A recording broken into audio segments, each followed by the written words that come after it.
is that your purpose is like a rare jewel and a rare gemstone. And imagine you were walking around with the most expensive diamond or jewel in the world. How would you protect it? I really believe that you have to seek the love and the beauty that you want in what you have now. Need motivation? Watch a top 10 with Believe Nation. Top 10, I got a top 10. Got my motivation high for my top 10. Gotta learn from the wise women and men. All my life, like 9 and 9. For my top 10, top 10, 9 and 9. This one's for my top 10. Hey, it's Evan Carmichael, and I make these videos because chances are you are the most ambitious person in your circle, but you know you're capable of more. And you get that push by surrounding yourself with the best. So today, let's learn from one of the best, Jay Shetty, and my take on his top 10 rules for success. Enjoy. Okay, let's kick it off with rule number 1. Be humble. Anytime you have a negative thought, that's the mind. Right? Anytime you have a negative thought, you have a thought that's taking you away from a higher principle of collaboration, connection, humanity. Anytime you have a thought of harming someone else, anytime you have a thought of revenge, making someone else look bad, any of those things, you know, it's that inner voice that tells you it, right? That's how you know the difference. Really, when you walk 1,000 miles in someone else's shoes, you realize that you don't envy them, right? Robin Roberts, she had this great quote. She said that if we all chucked our problems into the middle of a room or whatever it is, we'd all grab ours back, right? When you really look at the struggle and challenges that people have been through, it doesn't seem so attractive. So how can we find a solution to being envied? Really always be humble, always be grounded. If there's people that are envying you, always express yourself in the most servant leader format, right? Don't ever let it feel like reality. Be yourself, be humble, be grounded in that way. Rule number 2, protect your purpose. What's been the biggest lesson in the last 12 months for you? Because you've created so much in the last 12 months. You've done so many things. What's been the biggest lesson for you in your life? Oh, that's a big question. I think I'd have to say that and I was saying it to a friend on the phone this morning when I was on the way to you, and I was just sharing it with him because he was having a moment in recognizing this.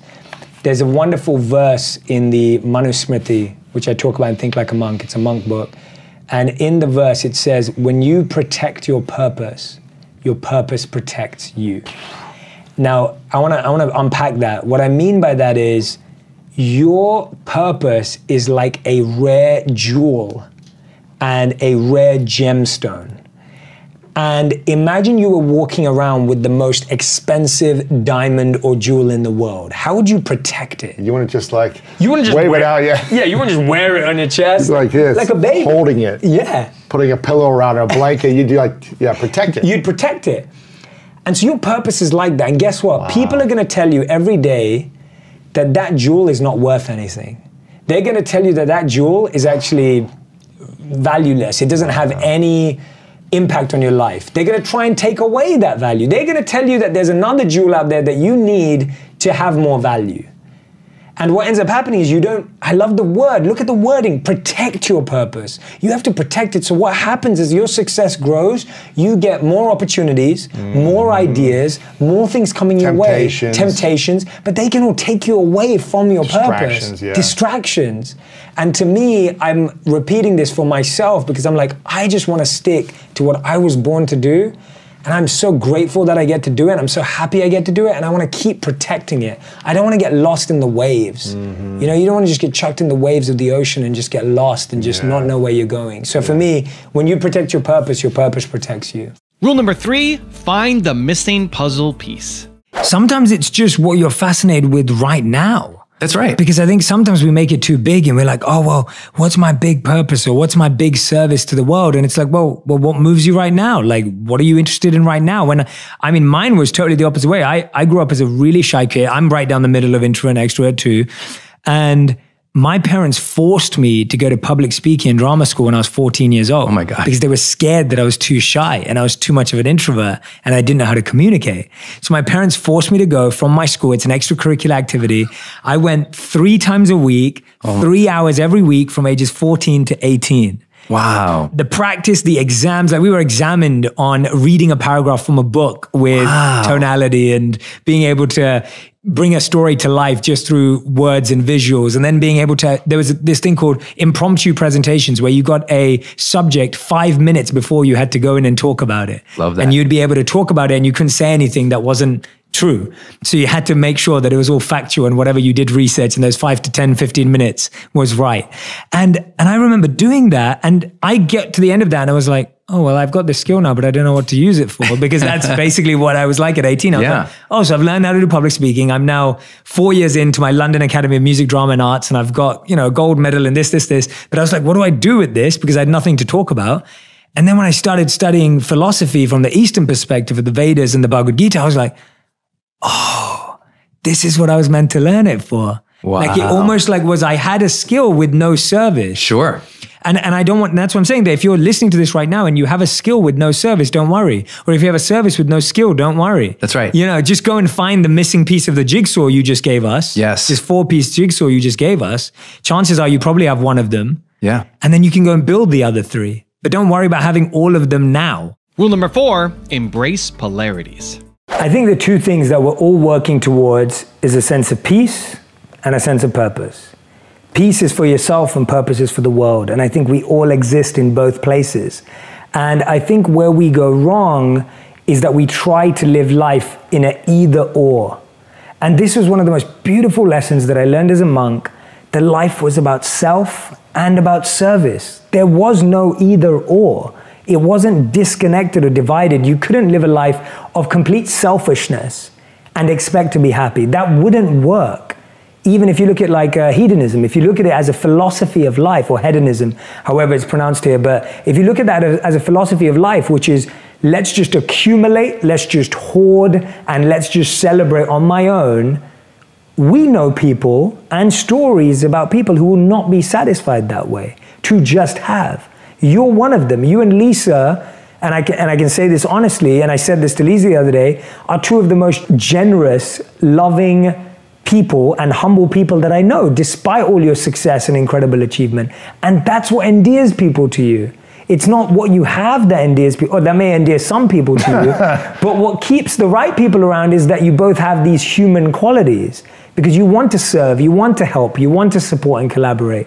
And so for me, I feel like we either live, and then we leave the opposite. The other opposite life is, life is just about giving. It's just about service. It's just about helping.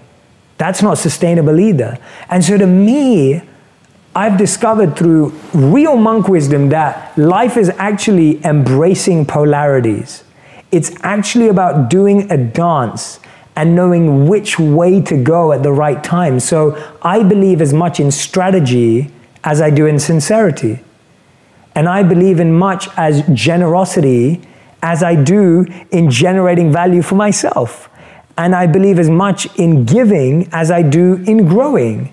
And I think as soon as you start to say, no, it's either or, you have to choose, I think that's where we start to lose a part of ourselves. And that's why I add that compassion to passion, because I know a lot of people who do what they are passionate about, but actually lack meaning and purpose in their life because they haven't turned it into a service. Hey everyone, I have been reading a bit from my friend's book, Evan Carmichael, Built to Serve, and I wanted to share this with you. So, according to a study by Carnegie Mellon University, people with supportive spouses are more likely to give themselves the chance to succeed. They studied 163 married couples and found that people with supportive spouses were more likely to take on potentially rewarding challenges.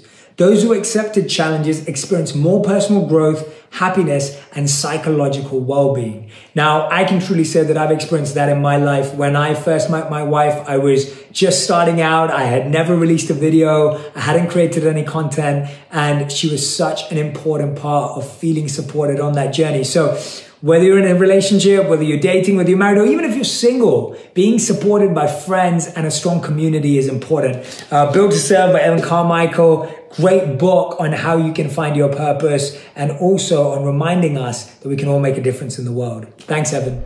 Rule number 5, set rules about social media use. I just really have had to build up rules around my social media use. You have. So my rule is never look at the phone first thing in the morning.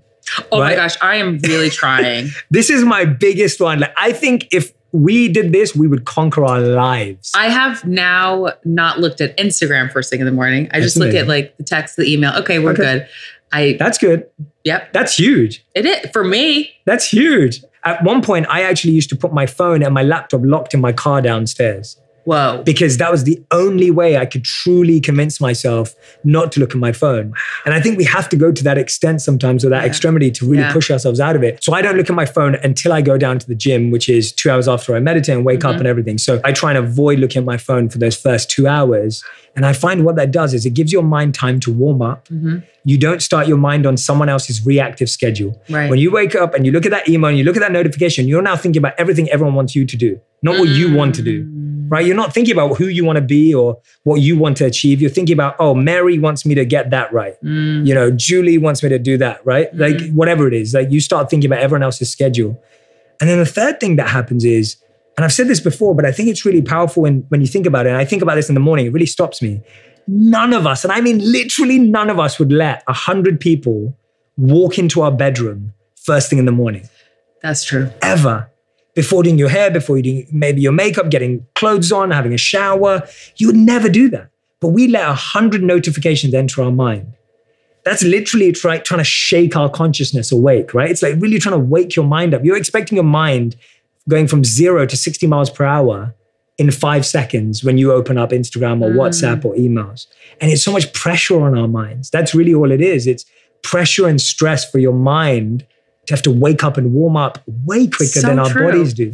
So that's been a huge one for me, that rule. Rule number 6, start with the basics. The pressure of finding your purpose will stop you from finding your purpose. Literally, the pressure is so heavy. And that's why it's not about finding that. It's just starting with the basics. What am I good at? And I talk about it and I break down Dharma in here and I talk about what are your passion? What is your expertise? What is your compassion? Because that's really important. What is your compassion for the world? Like, what problem do you want to solve?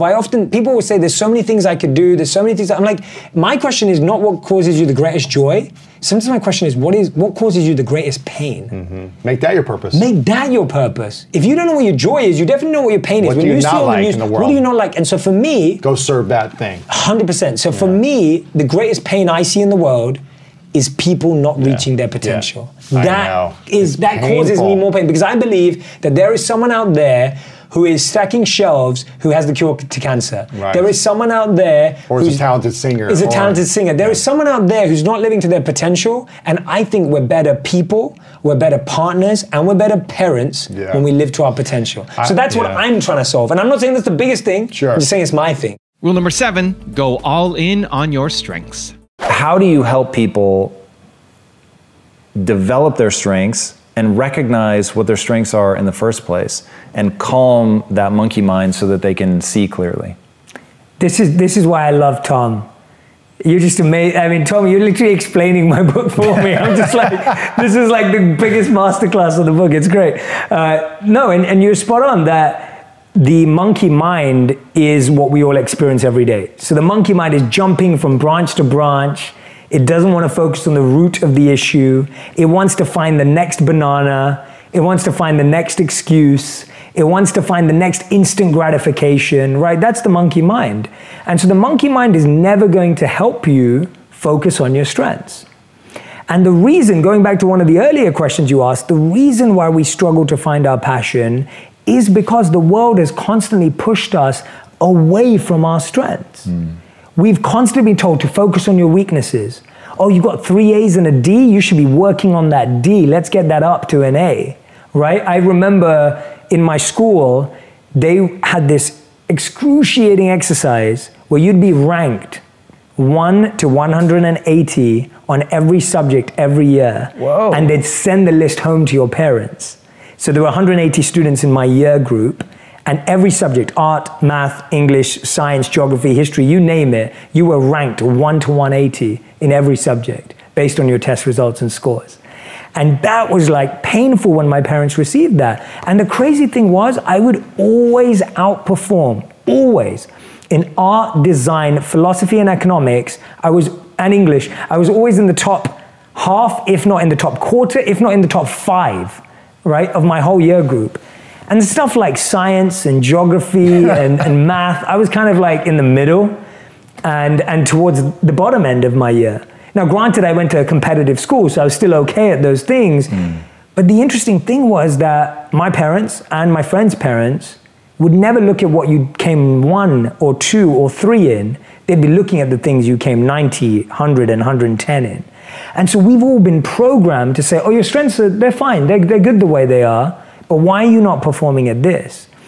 And so the one way to know your strengths is to ask yourself, what do you do that you feel the most confidence doing? And it could be something as simple as I'm great at organizing birthday parties. It could be. Like that may be your skill, right? That may be your strength. Or it may be something like I'm really good at putting on makeup.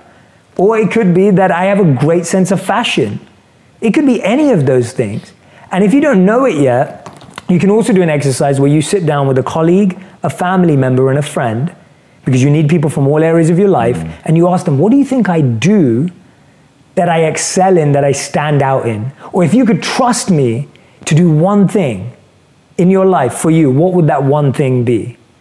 And when you ask that to people in a reflective way, really asking for that presence, you might be surprised by what they say.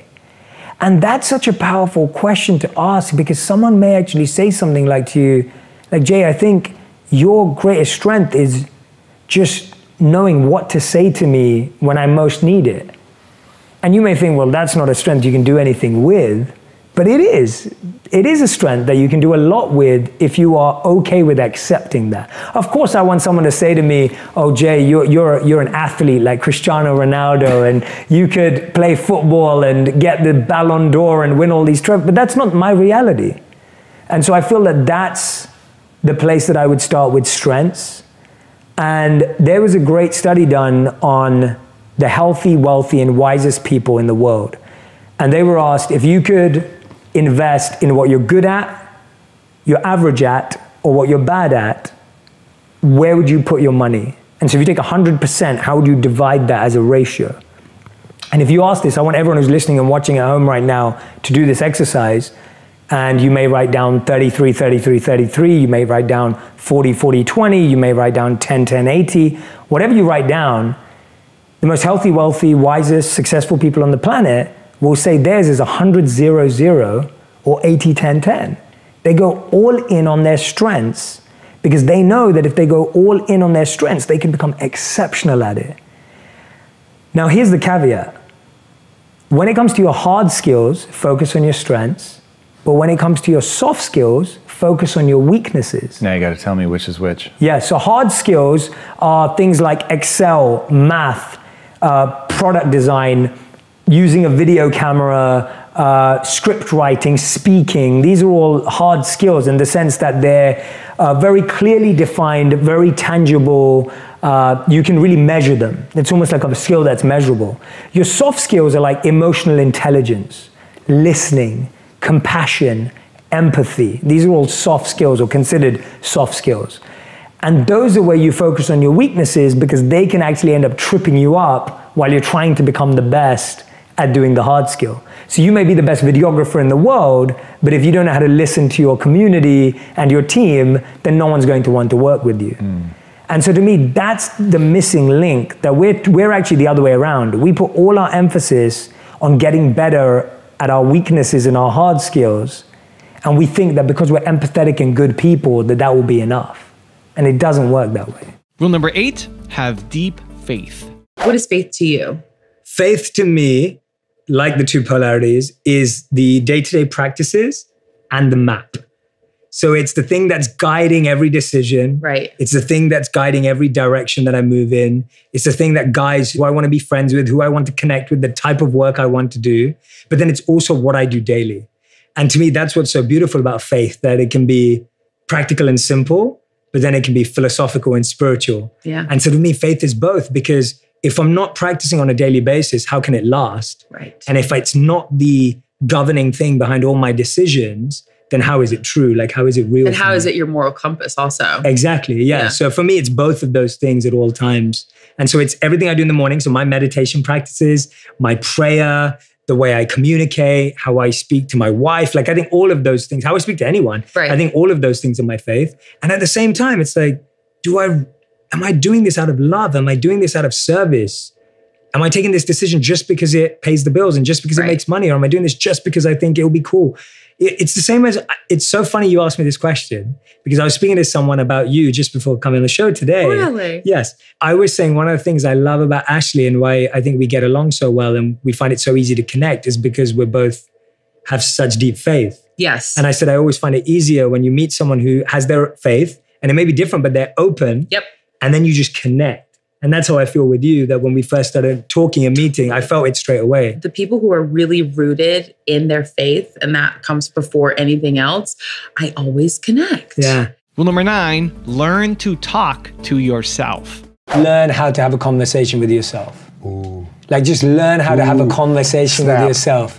Like, if you don't know, I'll give it one of the studies that I share in the book, which I absolutely love.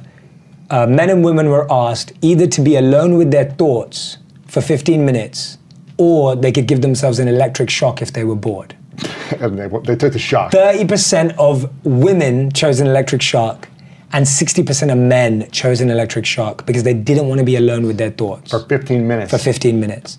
Why is that? Because we have not learned to have a conversation with ourselves. Or even love ourselves. No, we haven't. And I think that starts with the conversation. Yeah. I think you're right. We don't love ourselves, but that starts with learning to talk to yourself. So find time for you to talk to your own mind, to talk to yourself, to understand yourself, to find out. How many of us, when you go to a restaurant, you know whether you're going to go back or not, based on whether you like the food. When you watch a movie, you know whether you're going to recommend it to your friends based on whether you liked it or not.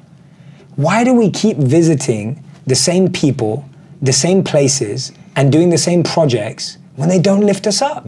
So many of us are not aware of the same people that we hang around with that bring us down, the places that don't feed us, they drain our energy, and the projects that don't light us up. Yeah. But we keep going back there because we don't talk to ourselves. Because we don't talk to ourselves, because no one, like, I can ask you, hey, did you like that restaurant? But when do we ask ourselves, hey, do I want to hang out with that person? Does that person do I want to be in this relationship? Do I want to be in this relationship? Be in this job? We get scared of those conversations. And rule number 10, the last one before a very special bonus clip, is lead by example. So I think the biggest and hardest lesson is that our family and our friends will be more inspired by our example than our education. They're going to change when they see us change. They're going to transform when they see us genuinely transform. They're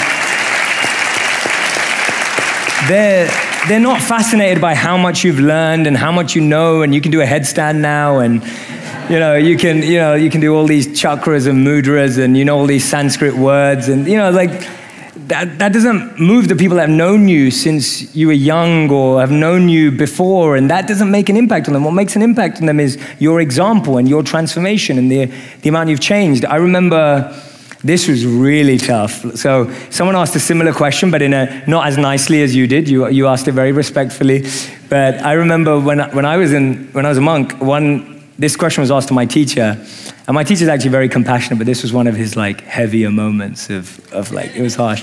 But he was asked by someone in the crowd. They said to him, I'm trying so hard to, get my family to become spiritual, and I'm doing everything, and they don't listen to me, and I'm trying really hard, and it's not working, and I'm doing this, and I'm doing that, I'm doing this, and I'm teaching them this, and I'm taking them this, and nothing's happening. And my teacher said to them, and they were a student of his, and my teacher said to them, he said, tolerate them as I'm tolerating you. And I was and so he actually said, and he's super sweet. My teacher's 70 years old. He's been a monk for 40 years. He's amazing. He's one of the sweetest people in the world. And he said that, and I was like, whoa. I was like, you just got served. It was one of those moments. And he's in robes, and he says it really peacefully and everything. But the lesson I got from that is that someone's done that for us, Like someone's been patiently waiting for me to transform, for me to grow, whether it's a mentor, a guide, a guru, a teacher, whatever it is. Like there's someone in our life in any transformation who's also waiting for us. So part of it is patience. Patience is a huge thing. You're never gonna change someone or make them do something. And half the time you just have to get out of the way. The part with patience that works is introduce them to who they're inspired by. Don't try and be their inspiration, right? And I often say that to even in parenting situations, like when parents introduce their kids to people they're inspired by, that will help the kids more than telling the kids to do the right thing. And I've seen that happen so often when you look at sports as well. Like even if your father was the best actor or best sports player in the world, or your mother was the best tennis player or performer or whatever it is, you're never impressed by your parents. Like we're rarely impressed by our family when we're younger. We get gratitude later on, but in our early days, we don't have that. But we need to meet people. So if you can introduce your family to people they're inspired by, that's gonna make a huge difference. And the final one, like I said at the start, was just your example. Seeing you really change, seeing your behavior change, your language change, your communication change, that's gonna give them the greatest confidence that, you know, what she's doing is right. It works, right? The proof's in the pudding. The proof's in seeing you actually make that change. Now I've got a special bonus clip that I think you're gonna enjoy. But before that, it's time for the question of the day. I wanna know, what was your single biggest takeaway from this video? And what is your specific plan of action for the next week? When you just watch a video and get motivated by it, you have a 35% chance of following through. But when you get motivated and then create a specific plan of action, you have a 91% chance of following through. That's what we do here, Believe Nation. We get motivated, but then we do something about it. And when you commit to other people, you increase your chances even further of following through. So, what was your biggest takeaway from this video? And then what is your plan of action around it for this week? Put it down in the comments below, because I want to celebrate you. I really believe that you have to seek the love and the beauty that you want in what you have now.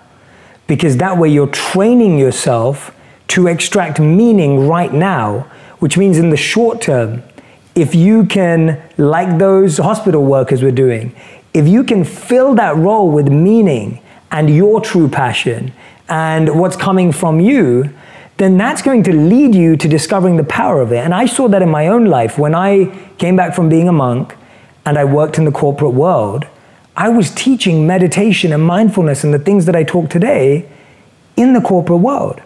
And I remember in 2014, I was invited by one of our executives to teach mindfulness to 1,000 of my peers at Twickenham Rugby Stadium. And I was speaking in between the CEO and Will Greenwood, who won the Rugby World Cup with England.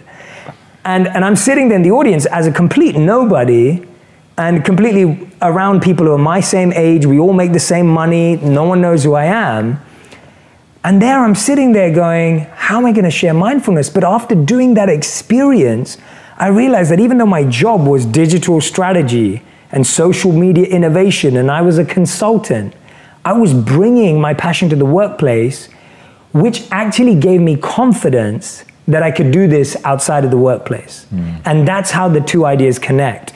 That when you find how you can apply it to your small world, you then get the confidence and the courage to take it out and make something real of it. Whereas I think a lot of us are waiting for that break to get into doing it in reality, but we actually haven't even tested it or experimented on it in a small space where we can develop our own confidence and courage around it.